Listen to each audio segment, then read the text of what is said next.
Eu era operador de emergência há mais de 10 anos, acostumado a lidar com todo tipo de situação, desde acidentes graves até alarmes falsos. No entanto, nada me preparou para o que aconteceu naquela noite de abril. Era uma madrugada tranquila. O relógio marcava pouco mais de 2 da manhã, quando a linha tocou. Atendi com a mesma formalidade de sempre. Emergência, qual a sua urgência? Do outro lado, a voz de uma mulher surgiu trêmula e desesperada. Por favor, alguém está tentando entrar no meu apartamento. Eu não sei o que fazer, estou trancada no quarto. Imediatamente, pedi o endereço e comecei a acalmá-la, enquanto acionava a polícia.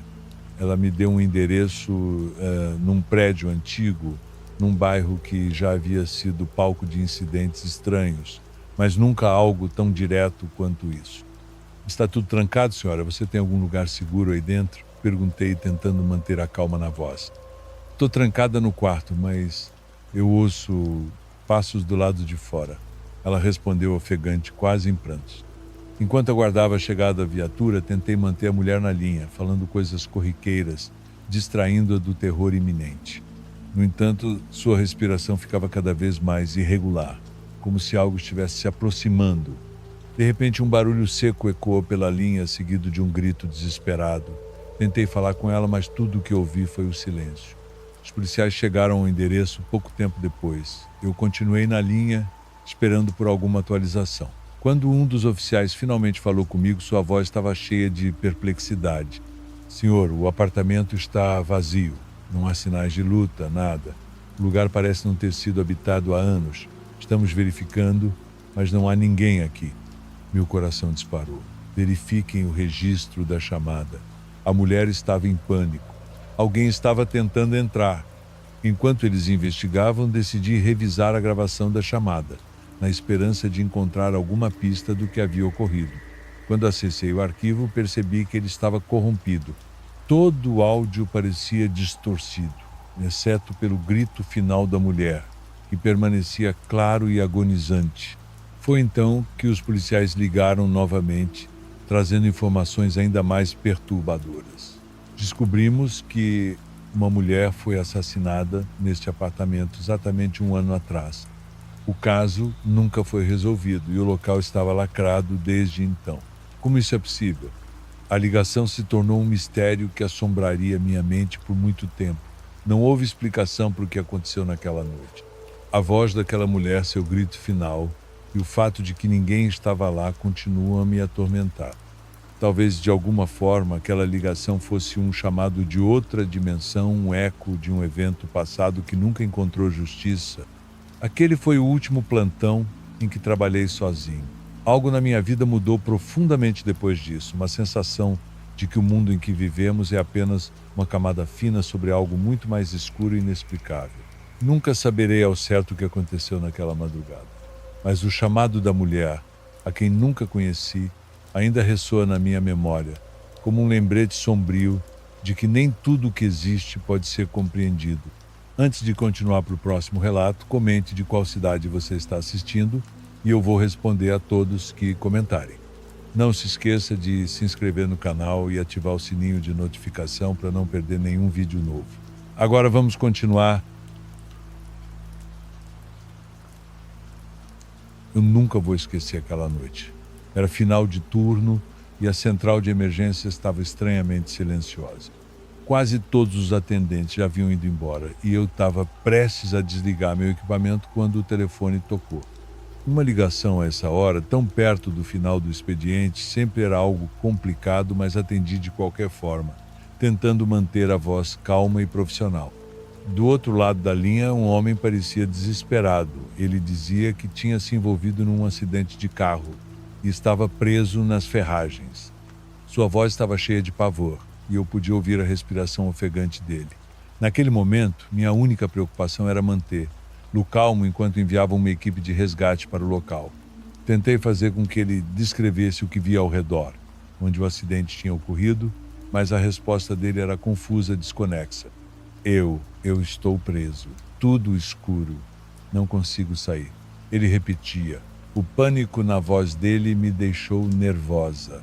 Continuei tentando tranquilizá-lo, dizendo que a ajuda estava a caminho e que ele só precisava segurar mais um pouco. Mas de repente a ligação foi cortada.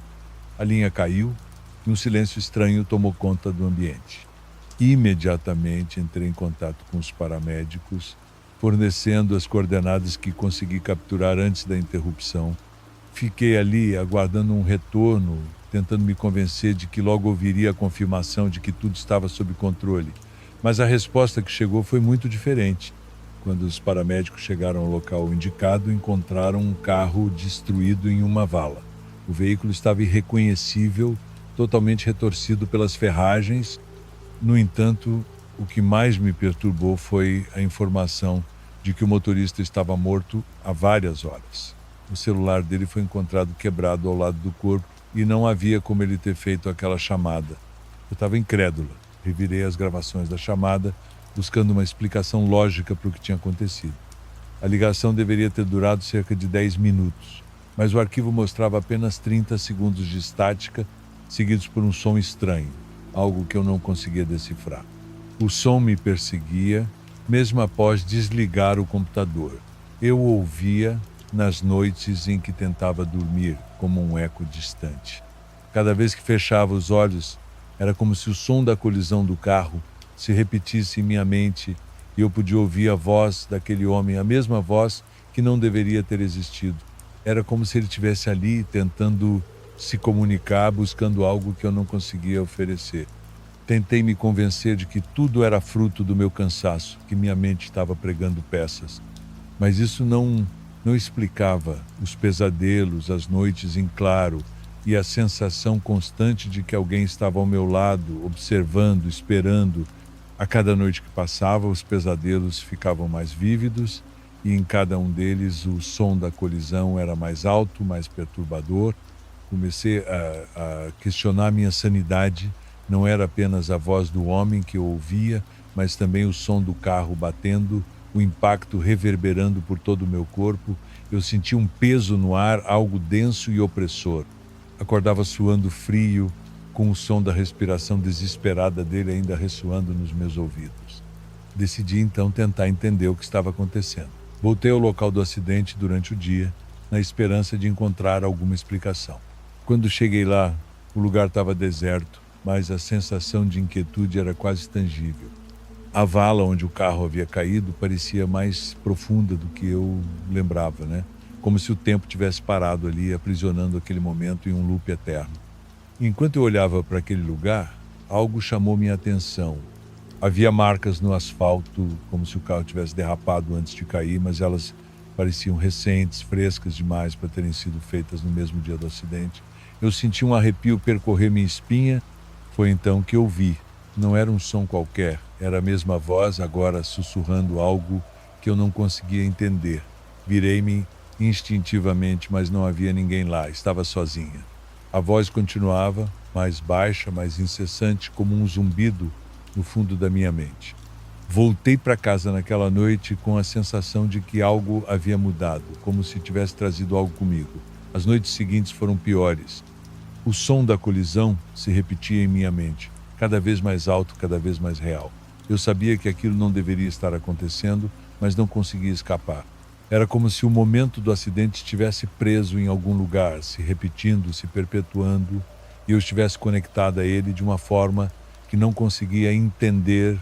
E assim, aqui estou eu, sentada na escuridão do meu apartamento, esperando que a próxima ligação aconteça, porque eu sei que vai acontecer. Não posso fugir, não posso escapar. Algo foi desencadeado naquela noite. Algo que não deveria ter sido perturbado. E agora, não importa onde eu vá, o som do carro batendo e a voz desesperada daquele homem sempre me encontrarão. Eu tento esquecer, tento não pensar, mas a verdade é que estou presa a isso, assim como ele estava preso nas ferragens, presa em um loop de desespero, de medo, esperando pela próxima vez que a voz virá me lembrar do que aconteceu. Porque agora eu sei que não estou sozinha. Agora continuamos com o próximo relato. Há alguns anos, meus amigos e eu decidimos alugar uma cabana isolada, distante de qualquer sinal de civilização. O plano era simples: fugir do caos da cidade, passar um fim de semana tranquilo, sem qualquer tipo de distração, apenas nós, a natureza ao redor e, claro, algumas boas conversas ao redor da lareira. Logo na primeira noite, após algumas risadas e histórias compartilhadas, algo estranho aconteceu. Meu celular, que eu sabia que estava sem sinal, começou a tocar. A princípio, pensei que fosse apenas um erro ou talvez algum alarme que eu tinha esquecido de desativar, mas quando olhei para a tela, vi que era uma chamada de um número desconhecido. Curioso e um pouco apreensivo, atendi. Do outro lado, a voz estava distorcida, como se viesse de muito longe, mas havia algo nela que me era incrivelmente familiar. Meu coração parou por um momento quando percebi que era a voz da minha irmã, que havia desaparecido anos atrás, sem deixar qualquer vestígio. "Tô presa. Tá tão frio aqui", ela dizia com uma urgência que me fez estremecer. Fiquei paralisado, sem saber o que fazer. Como isso era possível? Tentei responder, perguntando onde ela estava, mas a ligação caiu antes que eu pudesse obter qualquer informação útil. Meus amigos, percebendo minha reação, me cercaram preocupados. Contei a eles o que tinha acontecido e todos ficaram em silêncio, tentando processar a situação. Determinados a descobrir o que estava acontecendo, decidimos investigar. Lembrei-me de uma velha mina que ficava a alguns quilômetros da cabana, um local que sempre foi envolto em histórias sombrias, mas que nunca dei muita importância. Guiados por uma intuição quase irracional, fomos até lá. Chegando à entrada da mina, um frio cortante nos envolveu. O lugar estava deserto, abandonado há décadas, com sinais de desmoronamento e perigo iminente. No entanto, algo me impulsionava a entrar. Com lanternas tremeluzentes em mãos, adentramos o túnel escuro. O silêncio era total, exceto pelo som dos nossos passos que ecoavam nas paredes de pedra. No fundo da mina, encontramos uma área onde o teto parecia ter desabado parcialmente. Ali, em meio a entulhos e pedras, havia algo ainda mais macabro. Descobrimos vestígios de corpos, ossos esparramados pelo chão, como se tivessem sido enterrados ali há muito tempo. A visão era terrível e a realidade de onde estávamos se abateu sobre nós com uma força esmagadora. Enquanto investigávamos, meu celular tocou novamente. Atendi com as mãos tremendo e mais uma vez ouvi a voz da minha irmã. "Estou aqui tão perto, por favor, me ajude", ela implorava. Eu não sabia o que fazer, meu coração estava em pedaços, mas sabia que não havia nada que eu pudesse fazer para salvá-la. Na manhã seguinte, deixamos a cabana sem olhar para trás. No caminho de volta para casa, tentei processar tudo o que havia acontecido, mas a dúvida e o medo permaneciam. A mina foi investigada pelas autoridades e nos registros antigos descobriram que vários corpos nunca identificados estavam enterrados ali, mas não conseguiram nenhuma ligação clara com o desaparecimento da minha irmã. O telefone, que continuei carregando, não tocou mais desde aquele dia, mas o peso do que ouvi continua a me assombrar. Até hoje me pergunto se realmente poderia ter feito algo para salvar minha irmã ou se tudo não passou de um cruel jogo do destino. A verdade é que, por mais que tente esquecer, sua voz pedindo por ajuda continua a ecoar em minha mente, e isso é algo que nunca vou conseguir apagar. O fim de semana, que deveria ter sido de descanso, se tornou uma lembrança sombria e aterradora, algo que jamais terei coragem de compartilhar em detalhes com ninguém. Se você está gostando dos relatos, curta o vídeo e ajude o canal a crescer. Agradeço a todos pelo apoio. Agora vamos continuar. Minha história começou em 2009, logo após me casar. Meu nome é Josi e minha esposa Dani, e eu nos conhecemos na faculdade. Após nos formarmos, começamos a planejar nosso casamento. Nos casamos antes de estarmos ganhando dinheiro de verdade, então nossos pais nos ajudaram bastante. Não tínhamos dinheiro para uma lua de mel, então planejamos economizar para fazer algo especial nos próximos anos. A família da Dani possuía uma cabana a algumas horas de onde estávamos morando. Era um lugar bonito onde já estive uma vez. A cabana ficava em um terreno de 5 acres, cercado por terras públicas, o que a tornava bastante isolada. Após o casamento, dirigimos até lá no meu velho Toyota Camry. Não era um carro bonito, mas ainda era surpreendentemente confiável. Chegamos ao local no início da noite de sábado, logo após o pôr do sol, e planejamos ficar lá por uma semana para relaxar. Na primeira noite, apenas ficamos na cabana e fomos dormir cedo. Nos dias seguintes, tudo estava normal. Mas em uma noite, ao anoitecer, eu estava sentado na varanda em uma das cadeiras, quando notei uma coluna de fumaça a cerca de 200 metros à frente, aparentemente na nossa propriedade. Fiquei preocupado e decidi verificar. Gritei para minha esposa que voltaria logo e segui em direção à fumaça. Não havia nenhum caminho claro naquela direção, então comecei a caminhar pela estrada, tentando manter uma linha de visão constante com a fumaça.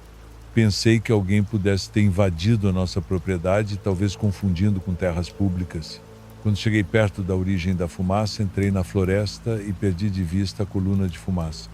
Mas continuei seguindo em linha reta até encontrar o local. Havia um tronco fumegante e alguns galhos espalhados. Ficou claro que alguém havia estado ali recentemente. Andei por ali por alguns minutos, chamando por alguém, mas não houve resposta. Sem saber o que mais fazer, decidi voltar para a cabana para verificar se minha esposa estava bem. Já estava fora há quase 20 minutos e não queria que ela se preocupasse. Enquanto caminhava de volta, não conseguia me livrar da sensação de que algo estava errado. A floresta estava quieta e eu não sabia para onde a pessoa havia ido. Quando finalmente cheguei à cabana, notei que a porta da frente estava escancarada.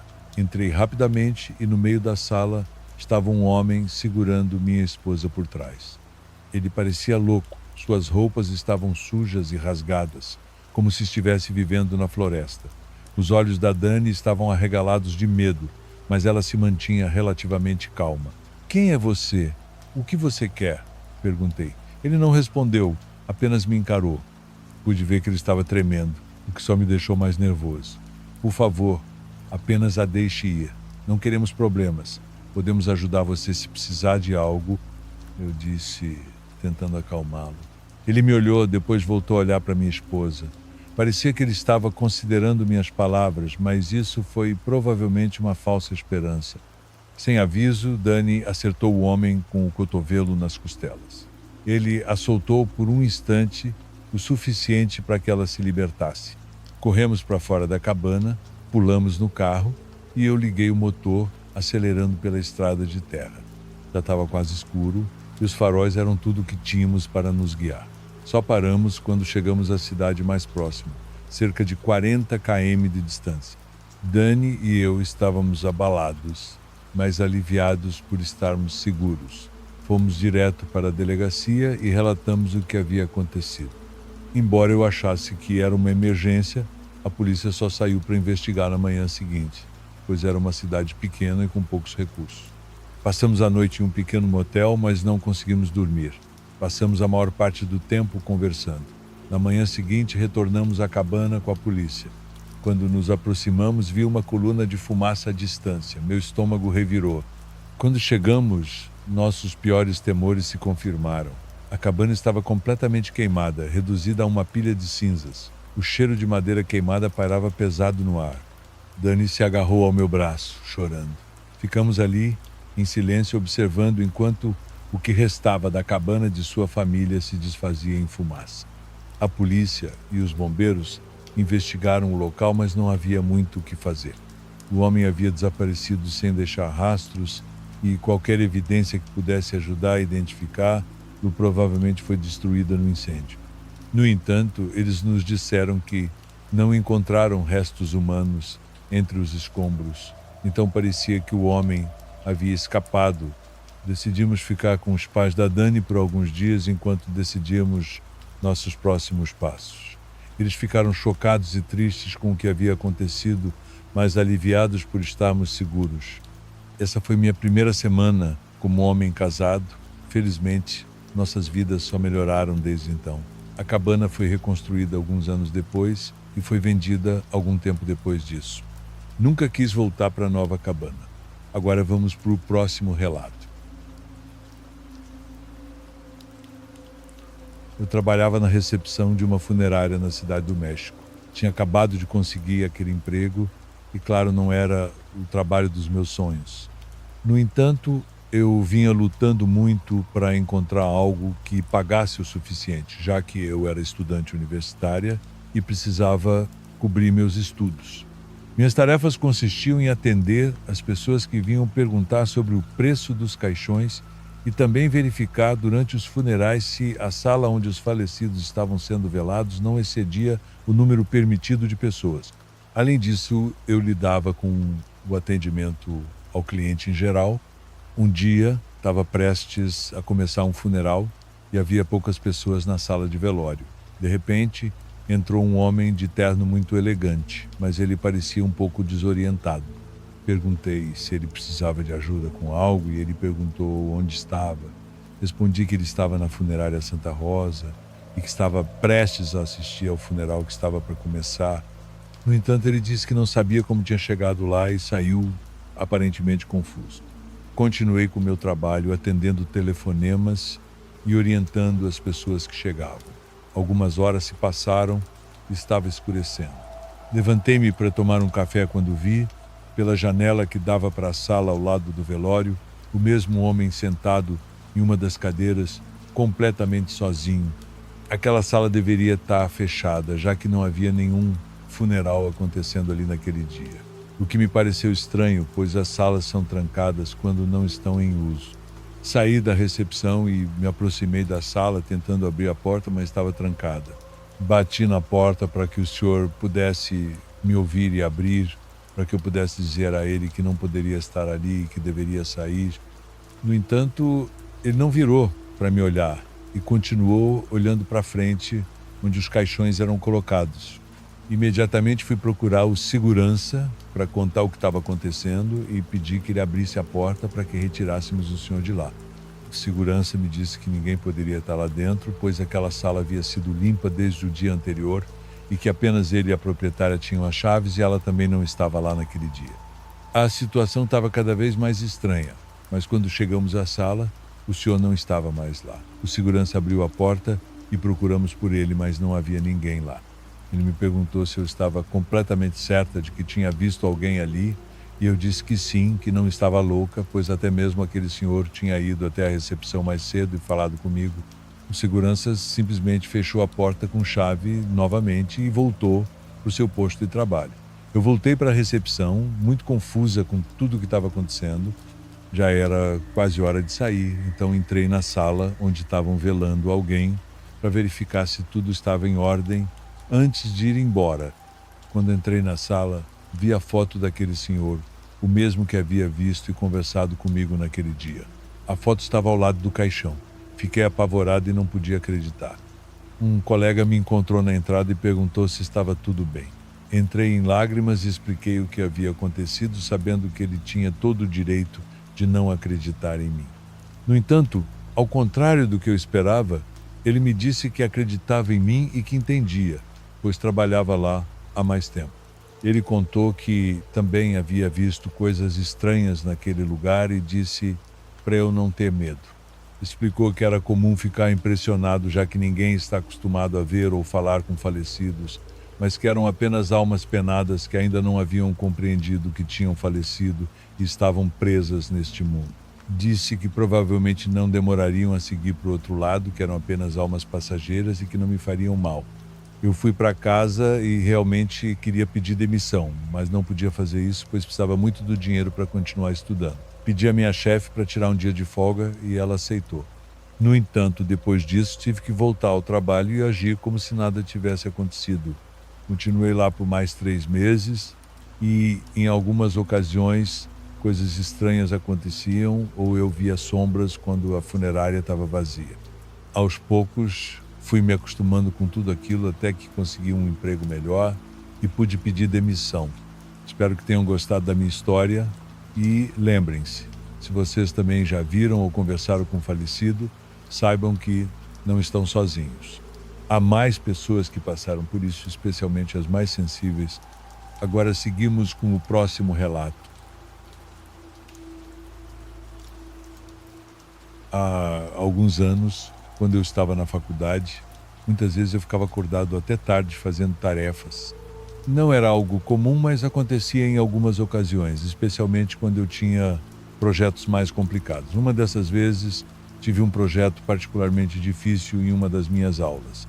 A boa notícia é que um dos meus melhores amigos também estava nessa classe e éramos parceiros de projeto. Eu fui até a casa dele, que ficava um pouco afastada do campus. Eu morava numa casa universitária com alguns colegas de quarto, cerca de 5 minutos de carro de onde ele morava. Tivemos uma noite longa trabalhando no projeto e acabei ficando na casa dele até umas 2 horas da manhã, mas finalmente terminamos tudo, depois saí para dirigir de volta para casa. Naquele momento as ruas estavam bastante tranquilas, quase desertas. Não vi nenhum carro nos primeiros minutos dirigindo, mas logo depois que virei em uma rua, percebi faróis atrás de mim. Continuei dirigindo e notei que o carro atrás de mim estava me seguindo de muito perto. Não estava dirigindo devagar nem nada, então achei isso bem estranho. Mesmo quando fiz algumas curvas, o carro continuava a me seguir. Quando estava me aproximando de casa, comecei a suspeitar que algo estava errado, que eu estava realmente sendo seguido. Não sabia quem estava dirigindo aquele carro, mas como já era muito tarde, um pressentimento ruim começou a surgir. Quando cheguei na minha rua, decidi encostar o carro no acostamento, bem em frente à minha casa. Não tínhamos garagem, então sempre estacionávamos na frente. Encostei e, para minha surpresa, o carro que estava atrás também parou. Sabia que não era nenhum dos meus colegas de quarto, e então decidi não sair do carro. Resolvi ficar lá dentro esperando para ver o que o carro atrás faria. Em poucos segundos, a porta do motorista do outro carro se abriu. Pelo espelho, vi um homem saindo e começando a caminhar rapidamente em direção ao meu carro no lado do motorista. Não reconheci aquele homem e não fazia ideia de quem ele era. Quando ele estava quase chegando à minha porta, um alarme disparou dentro de mim. Pisei no acelerador e acelerei o mais rápido que pude. Pelo espelho, vi o homem correndo de volta para o carro dele. Sabia que precisava ser rápido, então continuei dirigindo até o fim da minha rua, virei à direita e depois à esquerda em uma rua residencial. Ganhei uma boa distância dele e não conseguia mais ver luz no retrovisor, mas também sabia que éramos os únicos carros na rua àquela hora da noite. Continuei acelerando para garantir que ele não me encontrasse novamente. Virei em algumas ruas a mais e eventualmente vi um posto de gasolina. Entrei no estacionamento do posto e fui para uma parte mais isolada, onde quase não havia carros estacionados. Desliguei os faróis e fiquei esperando, verificando meu celular, mas ele estava sem bateria havia horas. Da posição onde estava, eu podia ver algumas ruas residenciais próximas. Alguns minutos depois, vi o que parecia ser um carro passando. Acredito que fosse o mesmo cara. Não demorou muito para que eu ouvisse um som de tiro. Continuei esperando no estacionamento do posto de gasolina por mais uns 20 minutos. Ninguém apareceu, então deduzi que o tiro tivesse sido para o alto e não em alguém. Felizmente ele não veio para o posto. Depois de tudo isso, religuei os faróis e dirigi cuidadosamente de volta para casa. Conhecia bem o caminho e realmente não queria que o homem me visse novamente. Consegui estacionar e entrei rapidamente. Felizmente o carro não voltou mais. Até hoje me pergunto por que aquele cara me seguiu, o que ele queria de mim e por que ele atirou. Quer dizer, eu nem sabia quem era aquele homem. Não tinha dinheiro e meu carro era bem velho. Não se esqueça de curtir o vídeo. Agora vamos a mais um relato. Eu cresci nos anos 90 e vivia com meus pais como filho único. Morávamos em uma pequena cidade com menos de 1.000 pessoas, mas talvez outras 1.000 nas vilas próximas. Havia uma rua principal e uma área comercial com alguns restaurantes, mas pouca coisa em termos de entretenimento. Não tínhamos cinemas ou shoppings, então não havia muito o que fazer para as crianças. De qualquer forma, éramos muito jovens para ir ao bar. Nossa cidade ficava perto de muitas trilhas, boas florestas e pradarias que eu e as outras crianças aproveitávamos bastante. Esse incidente aconteceu com 2 amigos da escola, Stanley e Andrea. Estávamos na mesma série e tínhamos 12 anos na época. Ambos moravam na mesma rua que eu, então provavelmente eram meus melhores amigos e passávamos muito tempo juntos. Lembre-se de que eram os anos 90, então a internet não existia e o Nintendo havia acabado de sair e nenhum de nós tinha um ainda, então só tínhamos a companhia uns dos outros. Stanley era um cara tímido, filho único como eu, nos conhecíamos desde bebês e éramos quase como irmãos, Por causa disso, às vezes discutíamos quase como irmãos. Andréia, por outro lado, havia se mudado para a nossa cidade apenas um ano antes. Novos moradores eram raros, então foi emocionante quando ela chegou. Ela era meio moleca e não se dava muito bem com as outras garotas, então a maioria de seus amigos eram garotos. Era início da primavera, numa manhã de sábado, quando Stanley veio à minha porta. Era praticamente esperado que um de nós viesse buscar o outro. Se ele não tivesse vindo, eu estaria na porta dele dentro de uma hora. Saí para a varanda e conversamos sobre o que fazer naquele dia. Não tinha nenhuma ideia especial, então decidimos apenas passar o tempo na floresta, como de costume. Peguei minha mochila, que tinha uma bola de futebol americano e outras coisas, e fomos para a casa da Andréia. Ela já estava esperando na varanda e sabíamos que ela não se dava bem com os pais, então estava sempre ansiosa para sair conosco. Começamos a caminhar pela estrada em direção a uma das trilhas principais que costumávamos usar. Quando chegamos lá, entramos e começamos a caminhar. Depois de andar por cerca de uma hora na floresta, pegamos um caminho que normalmente não pegávamos. Nós três acabamos em uma parte desconhecida, não estávamos perdidos nem nada, mas estávamos bem longe. Na verdade, fora da floresta, éramos capazes de ver uma das rodovias principais ao longe, então não estávamos tão isolados assim. Depois de encontrar um bom espaço aberto, tirei a bola de futebol americano e joguei para Andréia, e formamos um triângulo jogando a bola. Estávamos apenas conversando sobre qualquer coisa, brincando, e em um momento fui mais longe e Stanley lançou a bola para mim. Ela foi muito mais longe do que eu esperava e desapareceu na grama. Fui procurá-la e logo encontrei a bola, mas enquanto procurava, vi algo mais ao longe.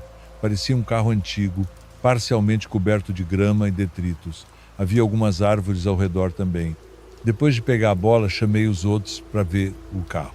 Era uma perua vermelha, com aquele painel de madeira falso que costumava ser popular. Estava em boas condições, exceto por um para-brisa rachado e um pouco de ferrugem. Não tinha se envolvido em um acidente ou algo assim, mas claramente estava ali há um bom tempo, provavelmente alguns anos. Se eu tivesse que adivinhar, André e Stanley ficaram ao meu lado olhando para o carro e eu dei um passo à frente e tentei abrir a porta do passageiro. Estava destrancada. As dobradiças estavam duras, mas com um bom puxão consegui abrir a porta para meus amigos e eles pareciam animados. André pulou no banco do motorista e Stanley entrou no banco de trás. Ficamos lá por cerca de uma hora e depois decidimos ir embora, porque não tínhamos trazido comida nem água. No caminho de volta, decidimos manter o carro em segredo, porque era um lugar legal para passar o tempo, e achamos que se contássemos para alguém, eles o rebocariam. Voltei para casa e os outros fizeram o mesmo. Naquela noite, passamos um tempo no porão de Stanley, mas não falamos sobre o carro porque tínhamos medo que os pais dele ouvissem. No dia seguinte voltamos ao mesmo lugar, mas no caminho começou a chover. O carro estava a apenas 20 minutos de distância, então não estávamos tão preocupados. Chegamos ao carro justo quando começou a chover forte, então nós três pulamos dentro para evitar nos molharmos. Estávamos rindo naquela hora e nos divertindo muito. Eu estava no banco de trás dessa vez, com Stanley no banco do motorista e Andréia no banco do passageiro da frente. Quando estava no banco de trás, comecei a olhar ao redor. Havia algum lixo no chão e estava empoeirado. Quando comecei a olhar para a borda do assento em que estava sentado, notei algo estranho. Havia um corte nele. Um corte limpo atravessava a ponta, mas esse era o único dano. Então, quando olhei mais de perto para o chão, vi o que parecia um tufo de cabelo entre o lixo que estava lá. Depois de ver isso, pensei que o carro poderia ter sido o cenário de algum tipo de crime. Toquei no ombro de Stanley e disse que precisávamos ir. Ele apenas riu e virou de volta. Andréia se virou para mim e parecia preocupada. "O que foi?" Ela perguntou. "Acho que devemos sair daqui agora. Explicarei depois", eu disse. Ainda estava chovendo muito lá fora, então nenhum de nós queria sair, especialmente porque não estávamos vestidos para isso. Não consegui ficar lá mais tempo, então saí do carro. Segundos depois, Andréia saiu também. Foi quando contei a ela o que vi. Ela parecia levar a sério. Foi até a porta do motorista para chamar Stanley, que saiu na chuva também. Eu sabia que não demoraria muito para ele ficar encharcado. André explicou para ele e então começamos a caminhar de volta. Quando chegamos à cidade, estávamos encharcados, embora a chuva tivesse parado e o sol tivesse saído. Antes de nos separarmos, disse que contaria aos meus pais para que eles não precisassem. Assim que entrei pela porta, contei ao meu pai o que encontramos, embora tenha omitido a parte que já havíamos voltado lá um dia antes. Não queria ter problemas. Meu pai parecia achar que não era grande coisa no início, mas disse que chamaria a polícia de qualquer maneira, nem que fosse só para verificar. Mais tarde, naquele fim de tarde, fui chamado pelo xerife para dar as direções até o carro. Era fácil chegar lá, porque eu sabia que não era tão longe da estrada. Quando ele terminou, fiquei aliviado porque pensei que tinha feito tudo o que podia. Ainda era de dia naquela hora. Mais tarde, naquela noite, eu estava novamente na casa de Stanley e Andrea também estava lá. Estávamos no porão quando a mãe dele desceu e disse que a polícia queria falar conosco. Subimos e o xerife estava lá. Meus pais chegaram logo depois. Eles nos disseram que restos humanos foram encontrados não muito longe do carro. Comecei a respirar pesadamente na mesma hora. Meus amigos fizeram o mesmo. Mal podíamos acreditar no que estávamos ouvindo e nos pediram para dar mais detalhes sobre o que fizemos no carro. Foi quando admitimos que, na verdade, o havíamos encontrado no dia anterior. A polícia foi embora depois de cerca de meia hora e logo depois disso fui para casa com meus pais. Não houve novas informações por mais de um mês, então eu e todos na cidade ficamos sem respostas.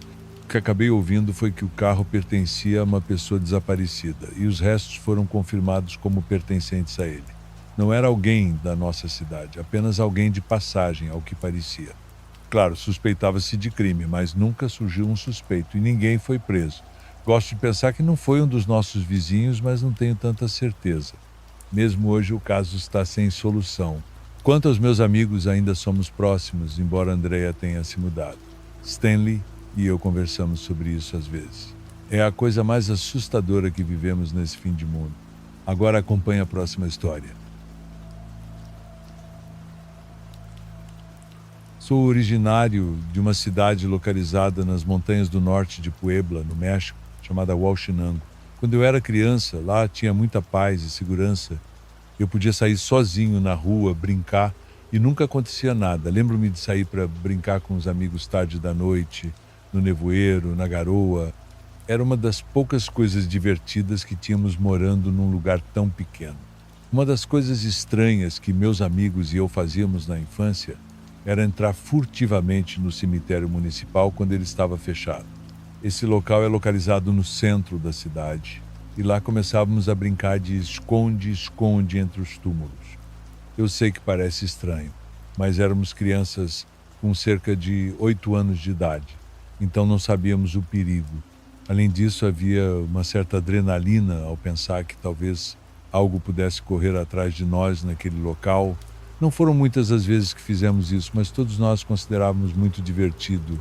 Geralmente também não ficávamos até tarde, já que nossos pais jantavam cedo. Eu já estava acostumado a ver tumbas e isso não me assustava. Morava a poucas ruas de outro cemitério chamado Colina da Paz, que só tinha o portão principal na entrada e já estava bastante deteriorado. Não tinha muro, pois o que tinha havia desabado com a chuva, por isso as pessoas entravam a qualquer momento. Naquela época minha mãe estava cursando enfermagem e a escola ficava ao lado do dito cemitério, então às vezes ela me pedia para acompanhá-la e eu conseguia ter uma visão melhor, mais de perto, muito mais. Meu pai, Chuco, como meu avô, era um homem forte, de grande caráter, que me ensinou muitas coisas que talvez para a maioria das crianças e até mesmo para alguns adultos não são as mais comuns de se saber. Ele me ensinou a pintar, consertar canos, fazer pequenos trabalhos elétricos, ou seja, trabalhos domésticos.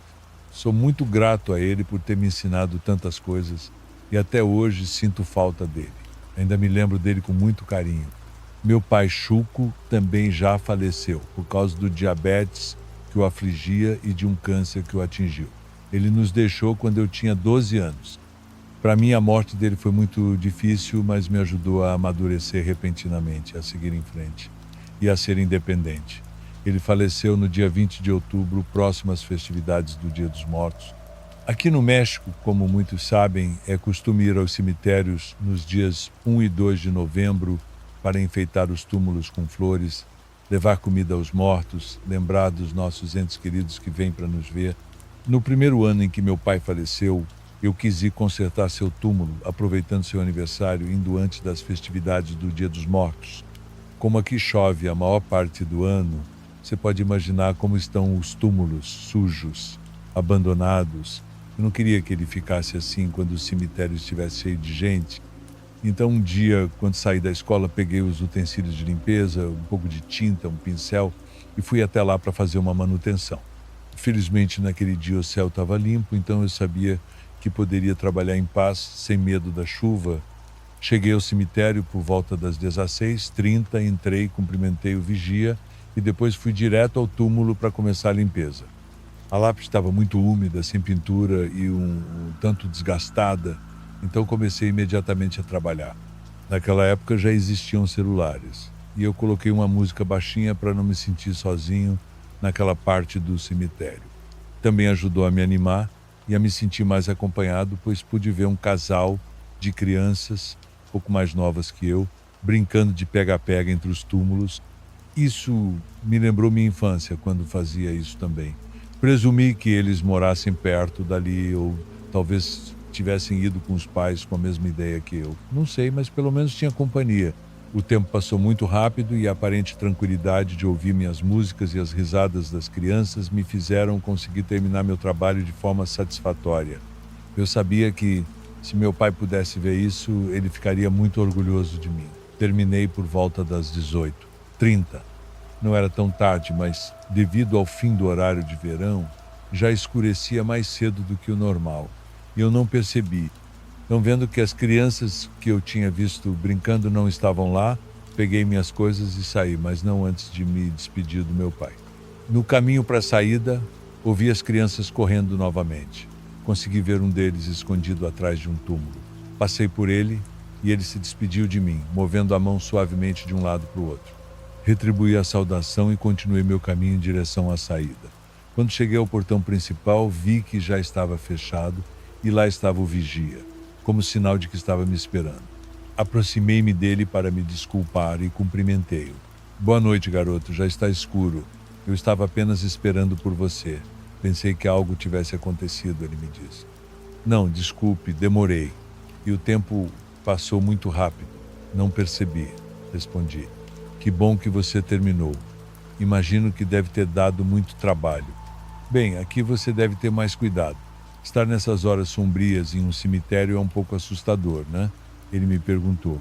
Bom, no começo, quando cheguei, me senti só, mas depois liguei a música e comecei a trabalhar. Além disso, as crianças também estavam por perto, brincando de esconde-esconde, o que também me fez sentir melhor. Quando eu disse isso, ele fez um gesto estranho, como se estivesse surpreso, e então me perguntou: crianças? Quais crianças? Algumas crianças, um pouco mais novas que eu, com cerca de 10 anos, eles brincavam de esconde-esconde e se perseguiam entre os túmulos. Acho que eles ainda devem estar lá, e seus pais também, pois no caminho para a saída consegui ver um deles que ainda estava brincando. Ele acenou para mim. O vigia, parecendo achar que eu estava contando uma história sem sentido, me respondeu: não assuste, menino. Não chegou ninguém aqui com crianças. Na verdade, estou me comunicando por rádio com meu companheiro, que está do outro lado do cemitério. Vimos todas as pessoas saindo e a única que faltava era você. Pudemos ouvir sua música e resolvemos te esperar mais um pouco. Com um olhar incrédulo, perguntei se era possível que uma criança tivesse entrado para brincar, o que deve ser algo comum, certo? Porque até eu fiz isso na infância. Não, acho que não agora. Meu parceiro e eu temos que ficar de olho porque tem havido muitos túmulos saqueados ultimamente e até agora, esta tarde, não vimos nenhuma criança. Você é a coisa mais próxima de alguém que veio hoje. Quando ele mencionou isso, senti um arrepio, mas resolvi caminhar em direção à minha casa. Me despedi dele, mas não antes de agradecer por cuidar de mim. Quando cheguei em casa, minha mãe e minha avó estavam me esperando na frente, um tanto preocupadas. Elas me perguntaram se estava tudo bem e eu disse que sim. E pedi desculpas por preocupá-las, dizendo que havia passado um tempo arrumando tudo, mas que o túmulo tinha ficado muito bonito. Entramos em casa e minha avó preparou o jantar para mim com aquele amor, com aquele carinho que só as avós têm. Enquanto jantávamos, Contei-lhe o que aconteceu no cemitério, o que o vigia me contou, e contei a ela sobre as crianças que tinha visto. Ela perguntou se eu não sentia medo enquanto estava lá.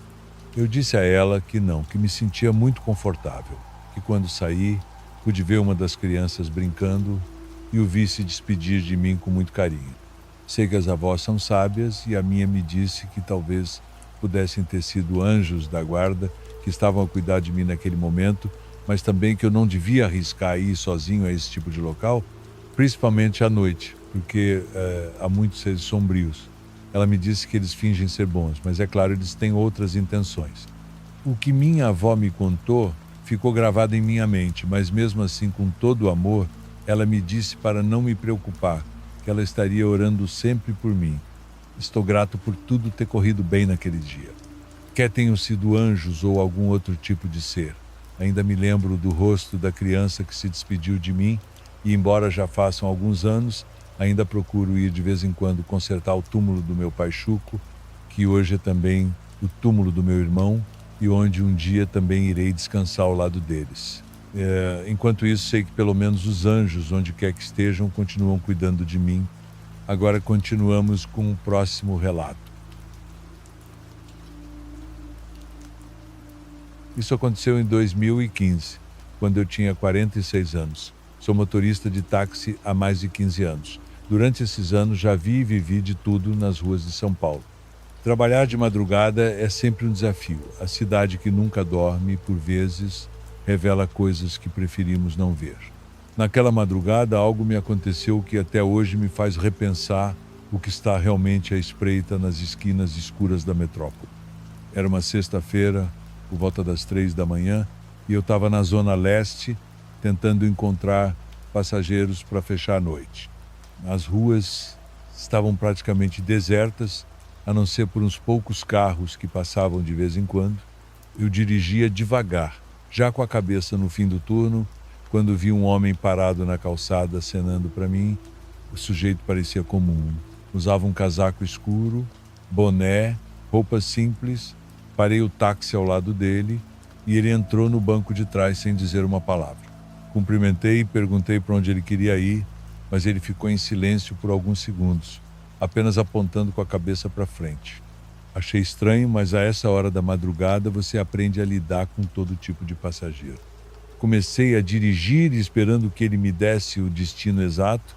À medida que avançávamos, o silêncio no carro foi ficando cada vez mais pesado. Olhei pelo retrovisor algumas vezes e o que vi me incomodou. O rosto do homem estava estranho. Sua expressão não mudava. Os olhos pareciam sem vida, olhando fixamente para nada. Engoli em seco, mas continuei o trajeto. Era melhor terminar logo e seguir em frente. Depois de alguns minutos, ele finalmente falou. A voz era rouca e baixa, como se viesse de alguém que não falava há muito tempo. É logo ali, perto daquele beco, ele disse.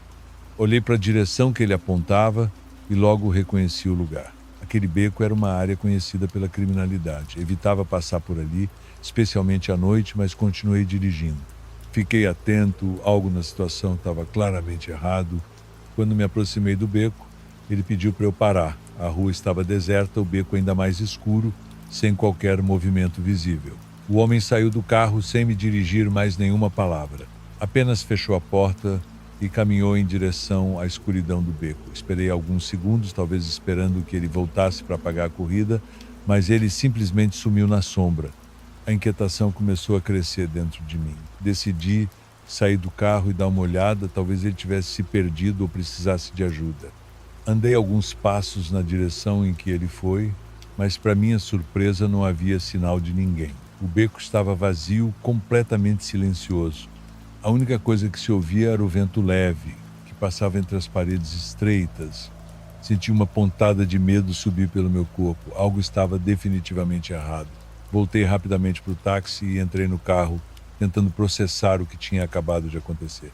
Quando olhei pelo retrovisor, senti meu coração acelerar de uma forma que eu não conseguia controlar. O banco de trás, onde o homem havia estado, ainda estava afundado, como se ele tivesse saído há poucos segundos. Eu estava sozinho no carro, mas a sensação de que não estava realmente só me acompanhou pelo resto da noite. Aquele afundamento no banco era a única prova de que ele havia estado ali, mas ao mesmo tempo parecia impossível. Nenhum som, nenhum sinal de que alguém havia sequer entrado no beco. Apenas o vazio e o silêncio. Saí dali o mais rápido que pude, dirigindo pelas ruas desertas, tentando deixar aquela sensação para trás. Mesmo depois de continuar dirigindo por um tempo, a imagem daquele homem, ou seja lá o que ele fosse, não saía da minha cabeça. Aquela expressão vazia, aquele silêncio e o jeito como ele simplesmente desapareceu na escuridão, tudo isso me perseguia como um fantasma que eu não podia ver, mas podia sentir. No dia seguinte, comentei o ocorrido com outros taxistas no ponto. Para minha surpresa, um deles, mais velho e experiente, me olhou sério e disse que histórias como a minha não eram tão incomuns quanto eu imaginava. Ele contou que muitos motoristas já tinham tido encontros estranhos, especialmente em certas áreas da cidade, como a Zona Leste, onde fantasmas de pessoas que morreram em circunstâncias trágicas ainda vagam, perdidos entre o mundo dos vivos e o outro lado. Depois daquela noite, nunca mais peguei passageiros naquela área. Algumas coisas, por mais que a gente queira entender, não fazem sentido. E eu prefiro não saber o que aconteceu de verdade naquela madrugada. Por favor, curta e se inscreva se você estiver gostando. Agora vamos continuar. Boa noite a todos. Meu nome é Leandro e sou motorista de Uber e taxista aqui no Espírito Santo.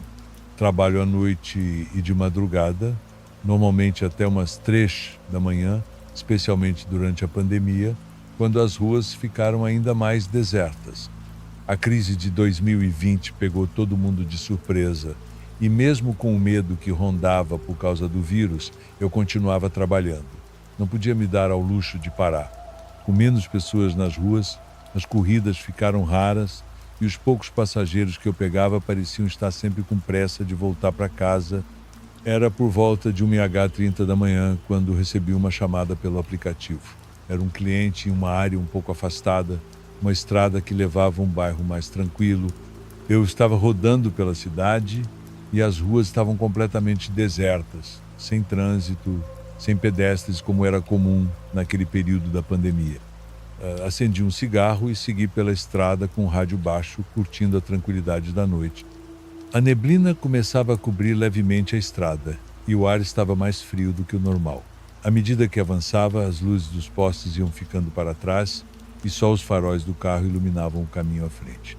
O silêncio era absoluto, algo que a pandemia trouxe com força, principalmente nas madrugadas. Eu estava a cerca de 10 minutos do ponto onde o passageiro me esperava quando algo inesperado aconteceu. De repente, uma mulher surgiu do nada e atravessou na frente do carro.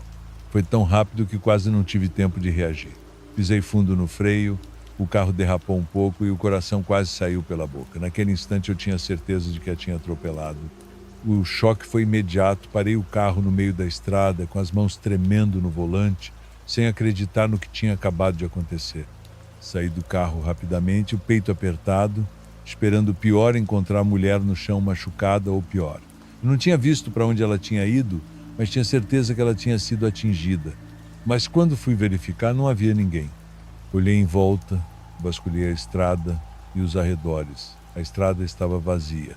Não havia sinal de qualquer pessoa, nem de um corpo, nem pegadas ou qualquer coisa que indicasse que alguém estivesse ali. Comecei a me questionar se o impacto do choque tinha me feito imaginar coisas, mas eu sabia o que tinha visto.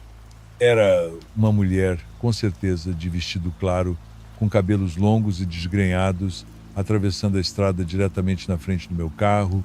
Com o coração disparado, voltei ao carro e liguei as luzes altas, iluminando os dois lados da estrada. Mas tudo continuava vazio, como se nada tivesse acontecido. Eu estava prestes a ligar para a polícia, ainda achando que talvez ela tivesse caído em algum lugar que eu não pudesse ver, quando me dei conta de que não havia absolutamente nada para relatar. Quem eu iria procurar se não havia sinal de ninguém? Tentei me acalmar e voltei para o carro, ainda inquieto. Continuei dirigindo, mas a sensação de que algo estava errado não me deixou. Passei o resto do trajeto olhando pelos retrovisores, esperando ver alguma coisa que explicasse o que tinha acontecido. Cheguei ao local onde o passageiro estava esperando, ainda com o coração na boca. Ele entrou no carro e percebeu que eu estava visivelmente abalado. "Tá tudo bem, chefe?" Ele perguntou, notando meu nervosismo.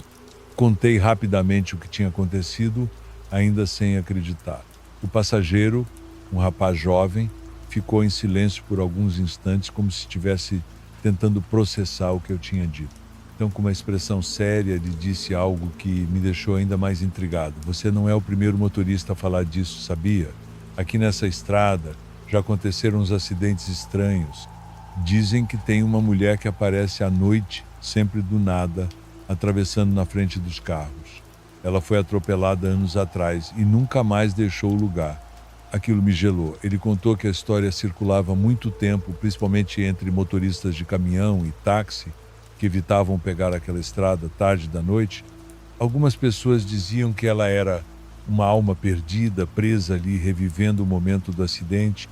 Depois que deixei o passageiro no destino, fiquei pensando naquilo durante todo o caminho de volta. As ruas estavam ainda mais vazias e o silêncio parecia mais denso, como se o próprio ar estivesse carregado de algo que eu não conseguia ver. Olhei várias vezes pelo retrovisor, esperando com o coração apertado que a figura da mulher reaparecesse, mas não aconteceu. Cheguei em casa naquela madrugada e não consegui dormir direito. Passei horas tentando entender o que eu tinha visto. Não havia explicação lógica. E o fato de outros motoristas terem relatado a mesma experiência só tornava tudo ainda mais assustador. Desde aquela noite, evito pegar corridas naquela estrada depois da meia-noite. Não sei se o que vi foi uma manifestação espiritual, uma alma perdida ou apenas minha mente pregando peças por causa do cansaço. Mas sei que naquele momento eu vi algo que não deveria estar lá, mas que me fez questionar o que realmente acontece nas madrugadas silenciosas, quando a realidade parece se misturar com o inexplicável. Encerramos os relatos de hoje. Agradeço de coração a todos que acompanharam até aqui e um abraço especial aos inscritos do canal. Nos vemos no próximo vídeo. Com carinho, seu amigo Raul.